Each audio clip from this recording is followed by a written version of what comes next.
Sister cheated with my boyfriend of 8 years, and they got married. But now she has big news and parents announce it at my wedding. Ever since I can remember, my younger sister was the star of the family. She got the princess treatment the moment she popped into this world. I was only 5 years old, but I could already sense the shift in our home's atmosphere. From a balanced family vibe to a one-kid show starring her. My parents, well, they went all out for her from the get-go. Her nursery was something out of a magazine, filled with the best of everything. The fanciest crib, the softest blankets, and toys that were more fit for a showroom than a baby's room. I, on the other hand, got the basics and nothing more. My stuff was mostly hand-me-downs or whatever was on sale. Don't get me wrong, I didn't lack necessities, but the difference in how we were treated was stark and clear. As we grew older, this trend continued. Birthdays were a big tell. Her parties were the talk of the town. Theme decorations, entertainers, and a guest list that included not just kids, but important adults in our parents' lives. My birthdays? They were mostly quiet affairs, maybe a cake, some balloons, and a small family gathering. It wasn't that I wanted lavish parties, but a little bit of that attention wouldn't have hurt. School life was another arena where the differences were glaring. She always had the newest clothes and gadgets. I remember feeling a bit embarrassed with my worn-out backpack and clothes that clearly screamed hand-me-down. At school, she was Miss Popular, and I was the quiet kid who read a lot. Teachers would often praise her for her charm and outgoing nature, while my good grades usually went unnoticed, unless it was parent-teacher meeting day. This unequal treatment even seeped into how our parents supported our interests. She wanted to take ballet? Sure, let's enroll her in the best dance school. I wanted to play soccer? Why don't you try something less rough, they'd say. It was always about keeping her in a bubble of perfection. Holidays were no exception. Christmas was all about what she wanted. The living room would be filled with her wish list items come Christmas morning. I got gifts too, sure, but they were more like afterthoughts. It was like they ticked off a list for me, but for her, they sought to make every wish come true. Emotionally, things were just as skewed. Any achievement of hers was celebrated with great enthusiasm. Got a part in the school play? Let's take everyone out for dinner. I got used to downplaying my own achievements because I knew they wouldn't cause much of a stir. It wasn't outright neglect, but it felt pretty close. The real kicker was how manipulative she became as we got older. She knew she was the favorite and played that card any chance she got. If we ever got into a squabble, guess who was expected to apologize first? Yep, me. And if I ever brought up how unfair it was, my parents would shut it down with the classic, "She's younger, let it go." I tried to find my own space, my own thing that she couldn't touch or taint. I got into writing. It was my escape, a world where I could control what happened and who mattered. My parents didn't really get it, but it wasn't something she could overshadow, so they let me be mostly. Things really started to come to a head during our teenage years. As we both started to carve out our identities, the contrast between us became even sharper. She was the life of every party, the center of every event, and I was the observer, the chronicler. Our paths diverged so much that we barely spoke at home. It was like living with a stranger who shared your last name and nothing else. Living with a sister who's treated like royalty isn't all it's cracked up to be, especially when you're not the one wearing the crown.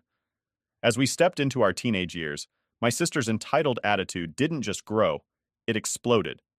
She had always been the favorite, but now she wielded her status like a queen in her court, and we were all just subjects. She had this way of walking into a room as if she owned it. At home, this meant that whatever she wanted, she got without question. New phone? Done? Late curfew? No problem. Meanwhile, I had to negotiate like a diplomat for even the smallest freedoms or upgrades. Her entitlement wasn't limited to tangible things either. She demanded attention and got it in heaps. Our parents hung on her every word, laughed at her jokes, and basked in her social successes. I swear, you'd think she invented the wheel the way they bragged about every little thing she did. School was her domain. She became even more popular, and it wasn't just because she was fun or charming, it was also because she knew how to manipulate her image and people around her. Her birthday parties turned into legendary events. I remember one year she threw a massive party that was literally the talk of the school for months. Invites were coveted like golden tickets. My own invitations were more like courtesy copies, handed out because it would look bad if the sister wasn't invited. Clothes and gadgets were just part of her curated image. She always had the latest styles, the newest phone, and the coolest accessories. If I ever got something nice, it was usually after she'd gotten it first or deemed it unworthy of her collection. I couldn't help but feel a bit like her shadow, even in the way I dressed. My wardrobe was mostly filled with her hand-me-downs that were still better than anything new I could afford on my own. Her academic life was another stage for her performance. She wasn't just good at school, she was good at making sure everyone knew she was good. When she got an A, It wasn't just a good grade, it was a triumph. Meanwhile, I maintained a solid A average with minimal fuss and recognition. It was expected of me, not celebrated. Our parents fed into her narrative constantly. They were her biggest fans and promoters. If she was part of a school play, not only would they attend every performance, but they'd also invite extended family and friends, turning it into a mini fan convention. If I was in the same play, oh, make sure to watch your sister. She has such a significant role. Then, there were the family gatherings. These were showcases for her to shine. She'd monopolize conversations, charming relatives with exaggerated stories of her exploits. I was often relegated to the sidelines, chiming in with supportive laughter or nods. It was exhausting, but any attempt to share my own experiences was quickly overshadowed by another one of her captivating tales. But her entitlement wasn't just annoying, it was destructive. She had a knack for twisting situations to her advantage. One time, we both had our eyes on the same dress for a family wedding. I saw it first, but by the time we went shopping, she threw such a fit about how it was the only dress that worked for her, and our parents caved like a house of cards. I ended up with a backup option, which was fine, but it was the principle of the thing. She wanted it, so she got it. Her manipulative skills were not just limited to our parents. She had a way of turning friends against each other if it suited her. Her group of friends was more like her court, where she was the unchallenged queen. I watched her once, at one of her extravagant parties, laughingly pit two of her so-called best friends against each other over some trivial matter just to entertain the rest of her group. It was all a game to her. The worst part?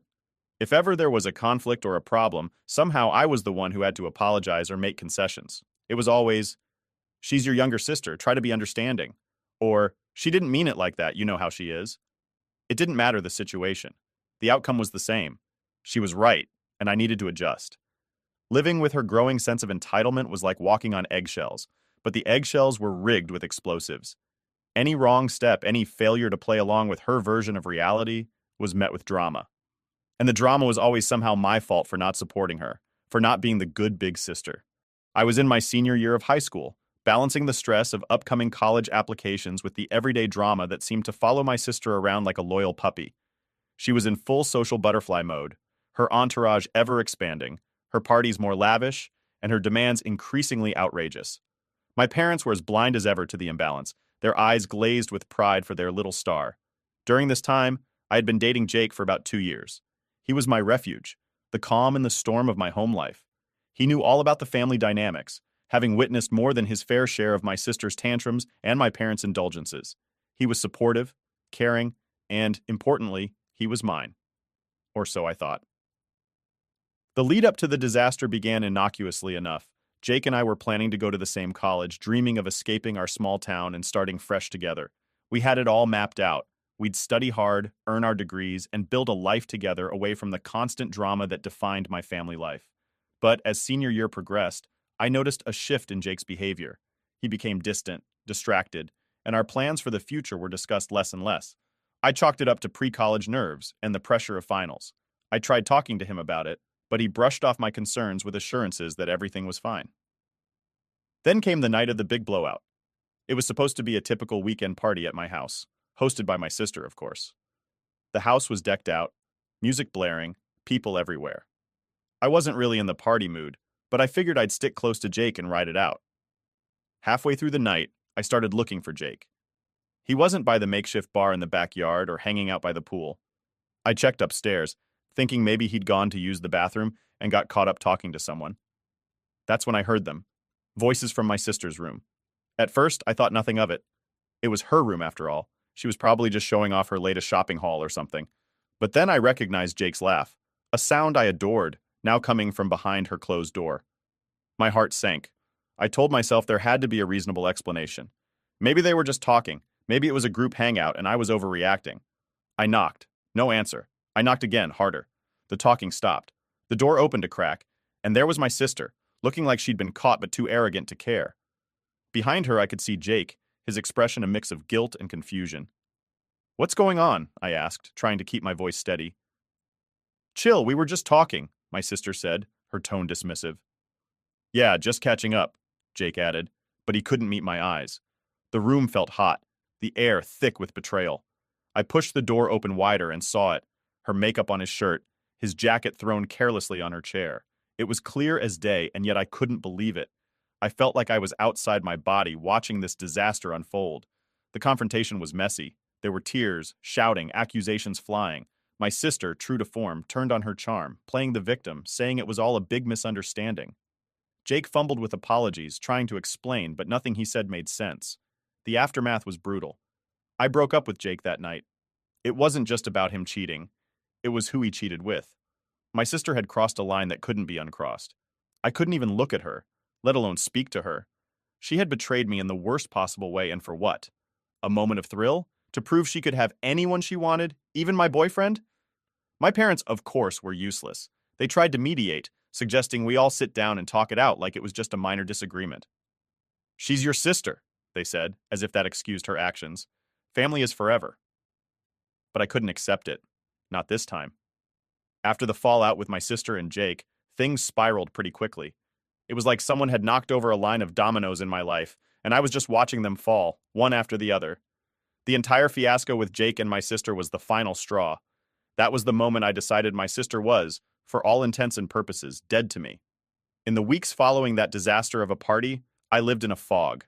Everything felt numb, unreal, like I was walking through a dream, or more accurately, a nightmare.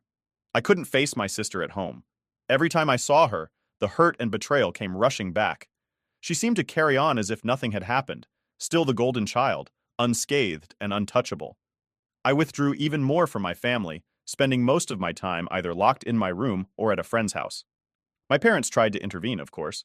They suggested family therapy, thinking it could mend what was broken. But how could therapy fix this? How could it erase the image of my boyfriend and my sister together? How could it make me trust either of them again?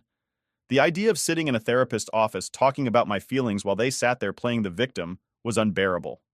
I refused. I told my parents in no uncertain terms that there was no way I was going to sit and play happy families. This wasn't some small misunderstanding. It was a betrayal of the worst kind. My parents didn't push it too much after I blew up at them. I think they finally understood how deep the wound went. Or maybe they just decided to focus on my sister, who was always their priority anyway. She seemed to revel in the attention, playing the misunderstood princess to perfection. In the midst of all this, college couldn't come soon enough. I was counting down the days until I could leave, start fresh, and put as much distance as possible between me and my sister. When the acceptance letter from my college came, it felt like a lifeline. I'd been accepted to a school a few states away, far enough to make random visits unlikely. Packing up my things and leaving home was bittersweet. I was leaving behind everything familiar, but I was also leaving behind so much pain. My mom cried when I left. My dad gave me a stiff hug. My sister? She gave a half-hearted goodbye, as if she was still trying to figure out how to play the victim in my departure. Starting college was like breathing fresh air for the first time in months. I threw myself into my studies and made new friends who knew nothing of my past or my family drama. I relished the anonymity, the chance to be just another student, not the girl whose sister stole her boyfriend. But moving on wasn't as easy as I'd hoped. The scars from what happened lingered. Trusting new people was hard. I kept waiting for them to betray me like Jake and my sister had. Relationships were even harder. I dated a bit, but nothing serious. The fear of being hurt again held me back. As for my family, our communication dwindled to occasional calls and texts. My parents always asked about my return for holidays, but I always had an excuse ready. Schoolwork, exams, a trip with friends, anything to avoid going back to that house. Years passed, and with them, the sharpness of the betrayal dulled a bit. I heard through the grapevine, aka my mom, that my sister had gotten married to Jake. They had even invited me to the wedding, but I didn't go, of course. That chapter of my life was closed. She was still dead to me, no matter who she married. Graduation came, and my parents attended. It was a strained visit, full of awkward silences and forced conversations. My sister didn't come. She was too busy with her new life, probably for the best. After college, I moved even further away, taking a job on the opposite coast. It was a new beginning in a new city, where no one knew my history. I built a life there, found a career I loved, and eventually met someone. He was kind and understanding, and when I finally told him about my past, he didn't judge. He just listened and supported me. It took years, but I learned to trust again, to love again. My relationship with my family never fully recovered, though. I kept in touch with my parents, but it was always superficial. As for my sister, she remained a person from my past, someone I used to know, but no longer recognized. Looking back, I sometimes wonder if cutting her off was too extreme. But then I remember the pain, the betrayal, and I know I made the right choice for me. Protecting myself had to come first, and if that meant cutting ties, then so be it. In the end, declaring my sister dead to me wasn't about punishing her. It was about saving myself. It was about finding a way to move on from a betrayal that had cut me to the core. And move on I did, slowly but surely, building a life that was mine and no one else's. Getting married should have been one of the happiest times in my life, and it was, mostly. Planning my wedding was like sketching out dreams on paper, watching them take shape in the form of flower arrangements, venue bookings, and dress fittings. But even as I planned my perfect day, the shadow of my past, specifically my sister, loomed over it like an uninvited cloud. Mark, my fiancé, knew all about the history with my sister. He was my rock, always there with a kind word or a listening ear whenever the stress of wedding planning got tangled up with family drama. He understood why my sister wasn't on the guest list, and he supported that decision without question. As the wedding day approached, I felt a mix of excitement and anxiety. I was eager to start my new life with Mark, but I dreaded the inevitable family complications. My parents had been surprisingly okay with most of my decisions regarding the wedding, but the issue of my sister was a sticking point. They repeatedly suggested I reconsider and invite her for the family's sake, but I stood firm. After all that had happened, having her there was a line I wasn't willing to cross. The big day arrived with all the pomp and circumstance I had dreamed of. The venue was a beautiful garden, blooming with the flowers of late spring, the air filled with the scent of roses and jasmine. It was like walking into a living fairy tale, with twinkling lights strung from trees and the gentle hum of music in the background. Our friends and family gathered, a buzz of happy chatter filling the air as they awaited the ceremony. I was in the bridal suite, putting on the finishing touches with my bridesmaids, when my mom knocked on the door. She came in, looking nervous. "Honey, I really wish you'd reconsider about your sister," she began, her voice trembling a bit. "It would mean so much to have her here." I took a deep breath, fixing my gaze on my reflection in the mirror. "Mom, we've been over this. She made her choices and I've made mine. Today is about me and Mark, not her." Mom looked like she wanted to say more, but she left it at that, giving me a tight smile before leaving to take her seat. The ceremony was everything I had hoped it would be. Mark looked handsome as ever, his eyes glistening with emotion as I walked down the aisle. We exchanged vows, our voices steady despite the swell of emotions. As we were pronounced husband and wife, I felt a weight lift off my shoulders. It was done. We were married, and it had been perfect. But the reception was another story. We had just finished our first dance and were sitting down for dinner when my dad asked to say a few words. I nodded, expecting the usual fatherly expressions of pride and joy. Instead, he took the microphone and turned the attention to my sister. "I know we are all thrilled for my daughter and Mark, but I'd like to take a moment to talk about someone who couldn't be here today," he began, and my heart sank. He went on to talk about my sister, her recent struggles, how she wished she could be here, and how she recently lost her baby and how we should all think of her tonight. I felt my face flush with a mix of anger and embarrassment. Whispers rippled through the room as guests turned to look at me, their expressions a mixture of confusion and sympathy. I stood up, my chair scraping loudly against the floor. "Dad, please," I interrupted. "Today is about me and Mark. Let's keep it that way." Dad looked taken aback, but he handed the microphone back to the DJ and sat down without another word. The mood had shifted, the air now tinged with tension. The rest of the evening passed in a blur.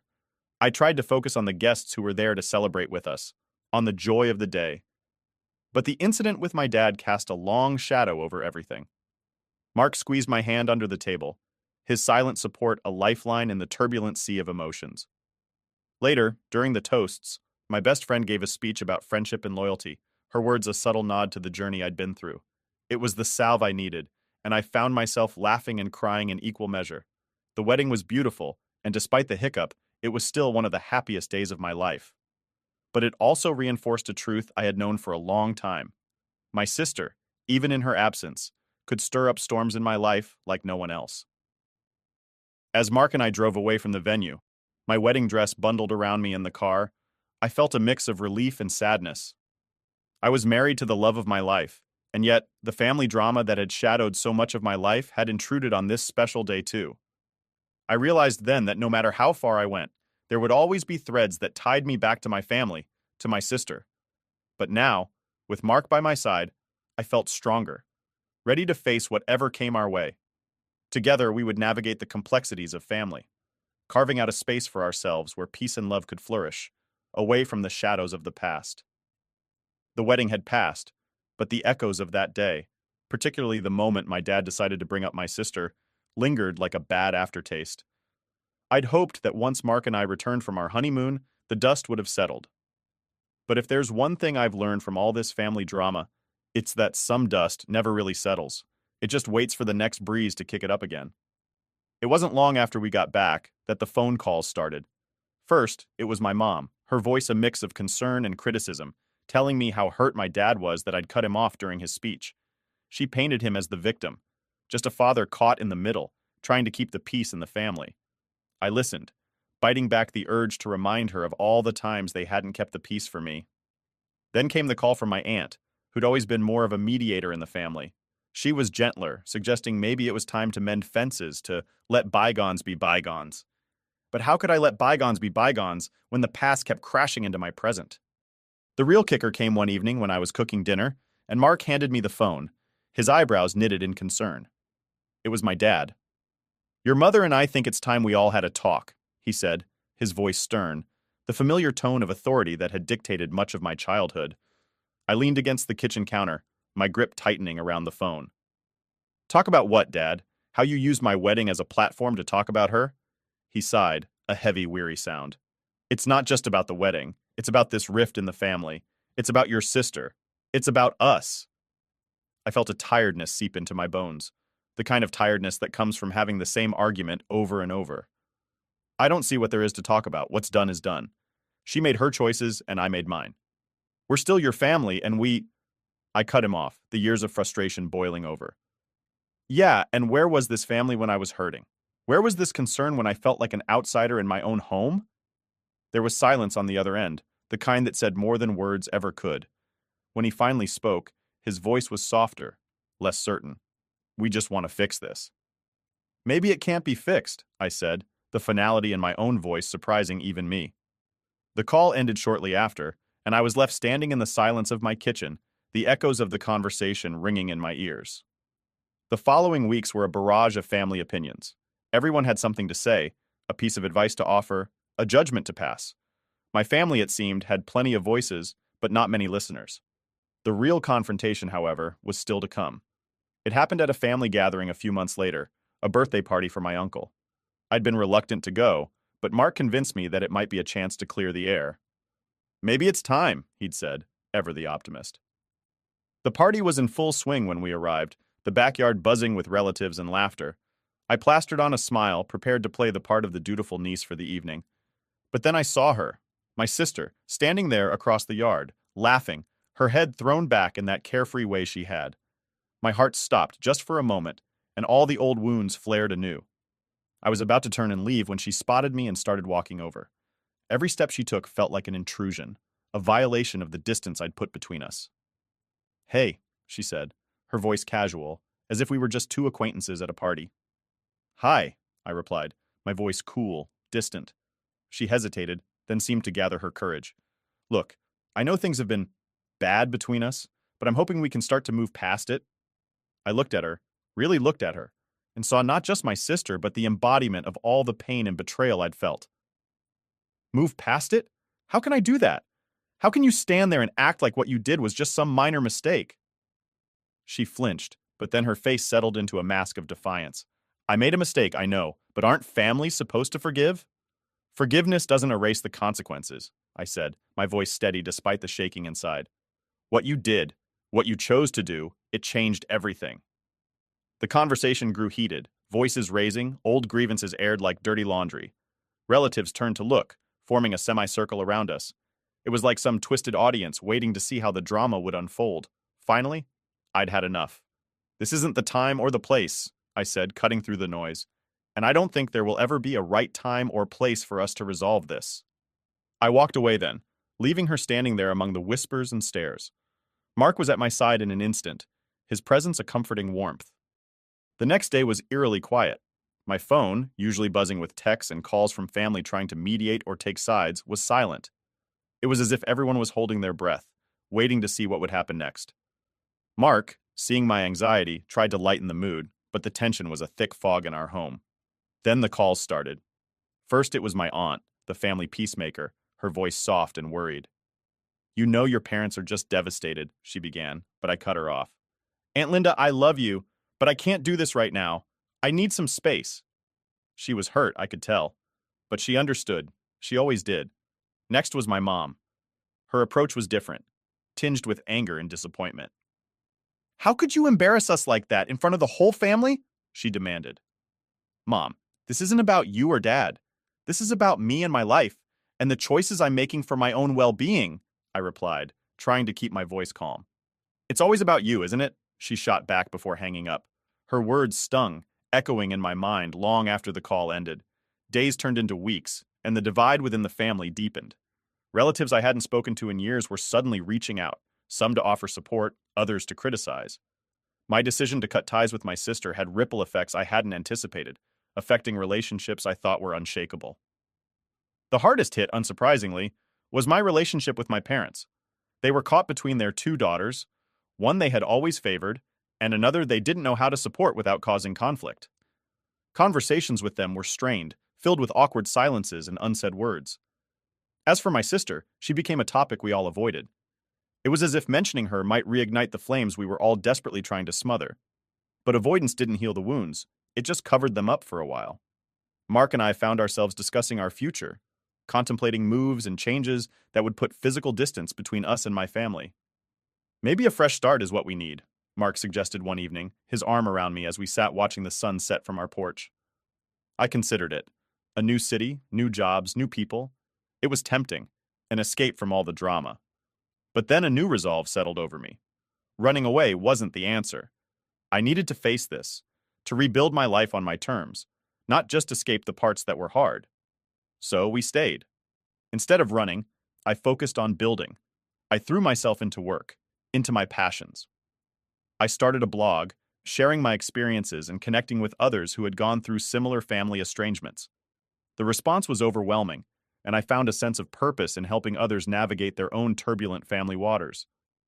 Mark and I also worked on strengthening our bond, knowing that our foundation needed to be solid if we were to weather the storms together.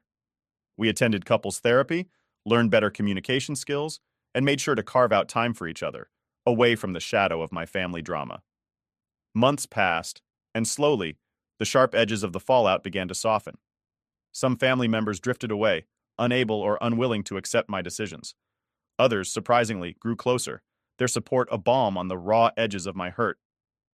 Holidays were the hardest. The first Christmas after the confrontation, I declined the family gathering, choosing instead to volunteer at a local shelter. It was bittersweet, serving others while knowing my own family was fractured. But it was also empowering, a step toward reclaiming my agency in how I chose to live my life. As for my parents, our relationship eventually found a new normal. It was never the same as it had been before, but maybe that was okay. We learned to navigate around the sensitive topics, to focus on the here and now rather than the tangled past. And my sister? We didn't speak for years. It was a silence that spoke volumes, each of us living our lives in parallel universes that rarely intersected. I heard about her through the family grapevine, her kids, her moves, her life. It was strange, hearing about someone who had once been my closest confidant as if she were a distant acquaintance. In the end, the confrontation and its fallout taught me a lot about myself. I learned that I was stronger than I had thought, capable of making tough decisions for the sake of my own health and happiness. I learned that family isn't always defined by blood, but by the people who stand by you when the ground falls away. And I learned that healing is not a straight line, but a complex journey with ups and downs.